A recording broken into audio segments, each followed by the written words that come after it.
Bismillahirrahmanirrahim. Assalamualaikum warahmatullahi wabarakatuh. Selamat pagi dan salam sejahtera bagi kita semua.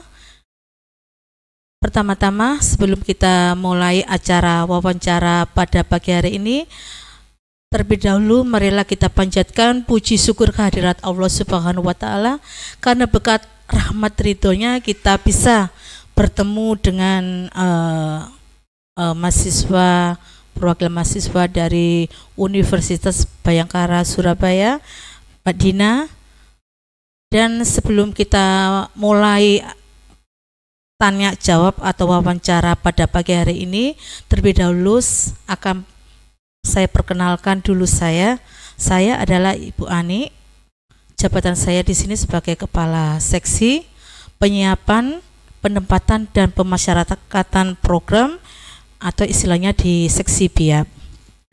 Di sini tugas saya yaitu pertama menyusun terkait dengan perencanaan legislasi atau rekom terkait dengan paspor maupun penghapusan bagi CPMI yang akan ke luar negeri, serta ada kegiatan terkait dengan pemberangkatan pra orientasi sebelum CPMI untuk berangkat ke luar negeri. Baiklah, mari kita ikuti selanjutnya acara wawancara pada pagi hari ini. Sebelumnya saya juga perkenalkan, di samping sebelah kiri saya ada Mbak Nisa. Mbak Nisa ini sebagai pegawai fungsional pengantar kerja. Yang sebelahnya Mbak Nisa ada Mbak Dina, perwakilan dari Universitas Bhayangkara Surabaya. Di sini beliau akan berbincang-bincang dengan saya terkait dengan wawancara terkait dengan layanan terpadu satu atap atau LTSA yang ada di Dinas Tenaga Kerja Provinsi Jawa Timur. Baik, monggo untuk Mbak Dina, monggo mulai, barangkali ada yang dipertanyakan, monggo saya persilakan.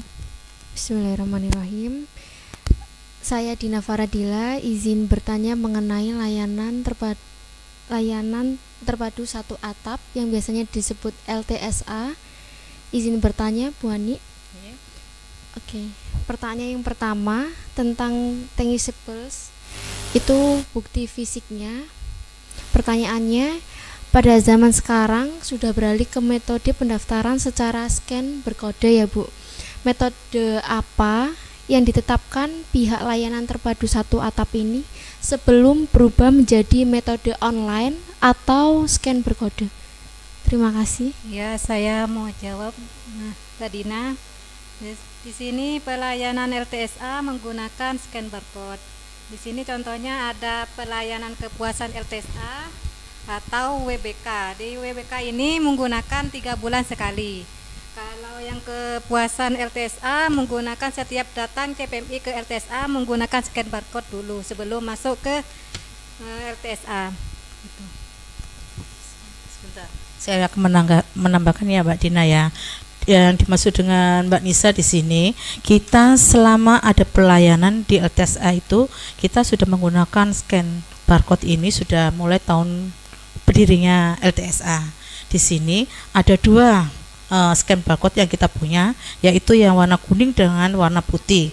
Yang warna kuning ini untuk pelayanan kepuasan pelanggan, maksudnya barangkali ada CPMI maupun PT KMI yang ingin pengurusan terkait dengan dokumen paspor dan sebagainya, itu kita berikan untuk barcode yang kuning. Ini setiap hari ada pengunjungan. Dan yang untuk yang putih ini terkait dengan barcode yang untuk WPK. Ini kita tarik untuk penilaiannya setiap 3 bulan sekali. Begitu. Jadi intinya di layanan LTSA ini sudah lama kita menggunakan barcode ini. Dan sampai sekarang insya Allah sudah berjalan untuk barcode, scan barcode ini. Oke Bu, baik.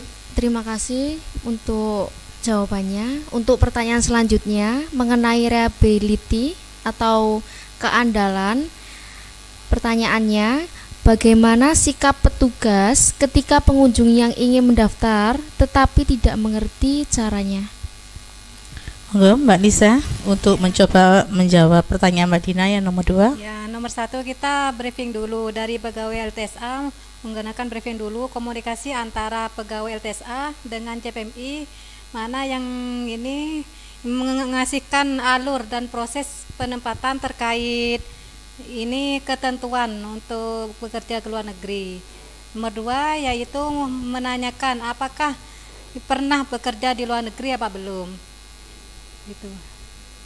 Ya, jadi saya menambahkan ya Mbak Dina, yang ditanyakan Mbak Dina itu bagaimana sikap petugas ya, ketika ada pengunjung yang ingin mendaftar tetapi dia tidak mengerti bagaimana prosesnya ya, dan apakah sudah tepat, cepat dan tanggap saat melayani pengunjungan sejauh ini. Saya akan mencoba menambahi jawaban Mbak Nisa. Kalau selama ini di LTSA itu sudah berupaya menerapkan semua pelayanan sesuai dengan prosedurnya. Ada ya beberapa sikap yang harus dimiliki setiap petugas LTSA itu, harus tegas. Pertama, harus sopan santun, harus smile, banyak senyum, meskipun itu kita menghadapi CPMI maupun PTKMI itu barangkali dia ada kendala atau masalah, kita tetap pelayanannya murah senyum. Kita berupaya untuk menciptakan LTSA ini sebagai wadah untuk pelayanan yang sangat memuaskan lah. Kita juga berupaya LTSA ini juga memberikan pelayanan yang khusus bagi CPMI, supaya CPMI itu dengan dianya berkunjung ke LTSA ini pulang dengan membawa manfaat lah. Oh, berarti saya berkunjung tadi tidak ada saya berkunjung tadi itu berarti enggak sia-sia. Jadi intinya itu kita berupaya memberikan pelayanan yang bisa memuaskan bagi CPMI maupun PTKMI gitu. Monggo pertanyaan selanjutnya. Untuk pertanyaan selanjutnya, apakah sudah tepat, cepat dan tanggap saat melayani pengunjung sejauh ini, Ibu? Ayo monggo Mbak Nisa. Ya, proses saya lakukan dari teman-teman pegawai LTSA di sana bisa. Oh, maksudnya begini, apakah pelayanan itu sudah tepat, cepat, tanggap saat melayani? Saya rasa sudah semua sih Mbak. Kalau kita kurang, otomatis dari kadang-kadang CPMI juga ada yang berontak ya, kenapa pelayanan kita kurang memadai.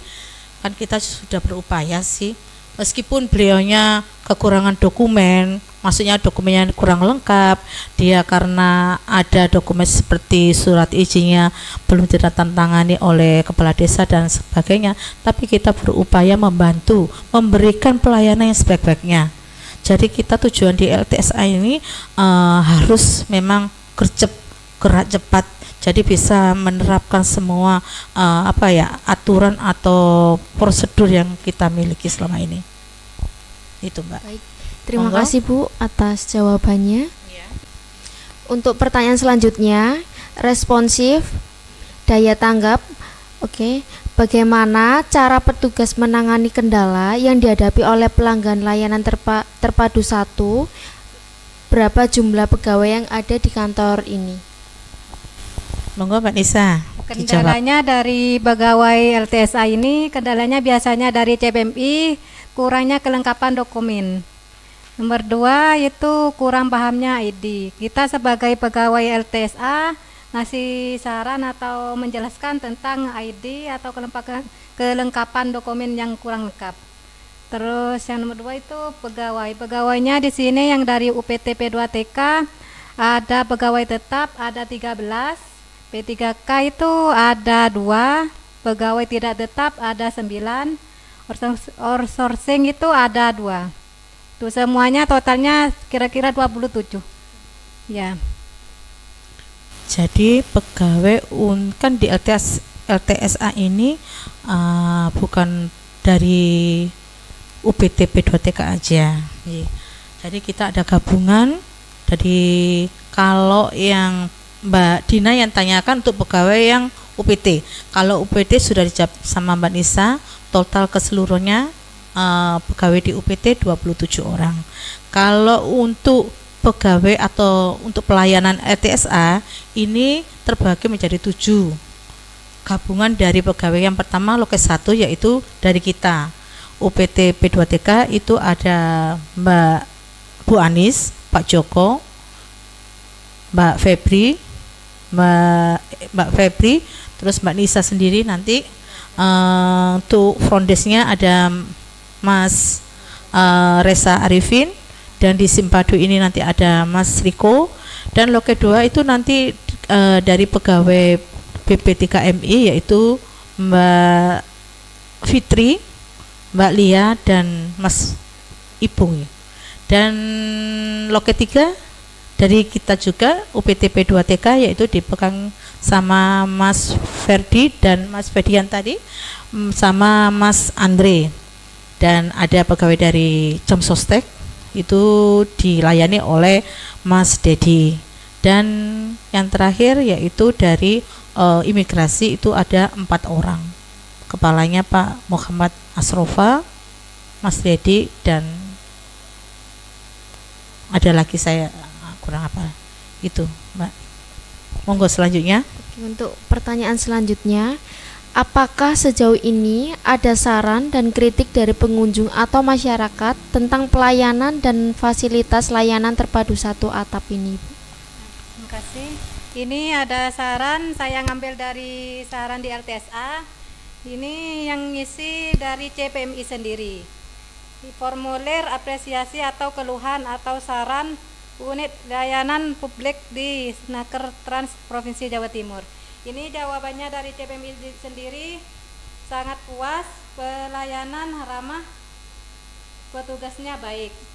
Nomor 2, ini semua orang di sini ramah dan saya betah di sini. Yang nomor 3 ini petugasnya ramah. Soalnya saya cuma ngambil 3 di kotak saran di LTSA. Itu. Oke, jadi bisa saya simpulkan lagi, untuk kritik dan saran kita mengambil sampel yang ada di kotak pelayanan, yaitu ada 3 formulir ya, keluhan dan saran dari ini bukan dari CPMI aja, tamu-tamu yang berkunjung ke LTSA.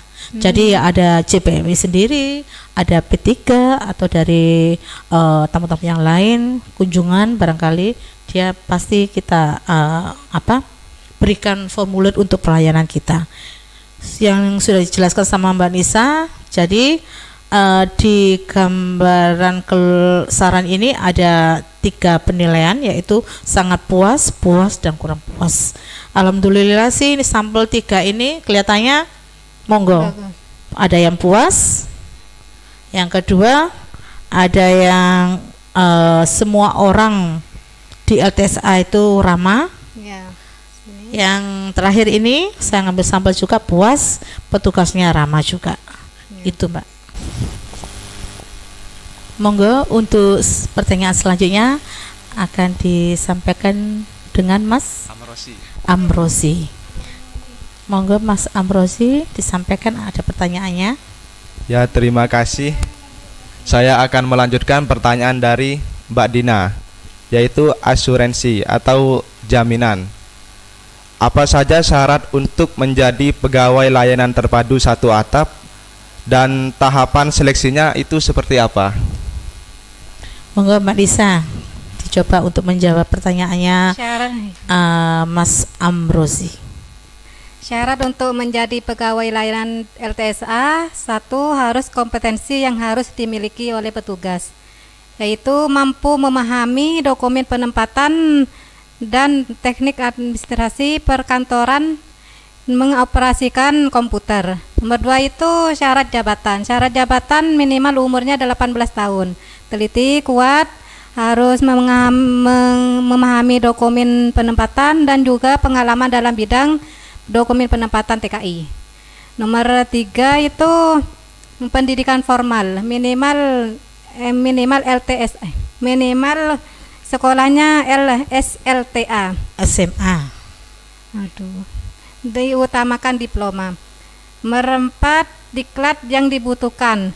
BIMTEK petugas akan atau disebut antar kerja antar negara, serta BIMTEK pelayanan dokumen penempatan PKI TKI. Jangan Bu, ulang lagi kita Bu. Saya menambahi ya Mas Amroji ya, saya perjelas lagi. Yang dimaksud Mas Amroji itu jaminan untuk pegawai atau jaminan untuk CPM-nya? Oh, berarti maksudnya itu pengalaman apa atau syarat-syaratnya apa yang harus dimiliki apabila ada masyarakat umum mau mendaftar sebagai pegawai LTSA. Oh, begitu. Kalau di LTSA ini kan satu atap, pelayanan satu atap. Jadi kita merekrut pegawainya itu juga melalui sama seperti ada penerimaan tes CPNS. Jadi tetap kita melalui proses dan prosedurnya melalui BKD. Jadi untuk pegawainya itu tetap kita melalui proses seperti penerimaan pegawai baru. Jadi itu. Dan kalau kita juga mempunyai syarat atau kompetensi yang harus dimiliki setiap pegawai yang menjadi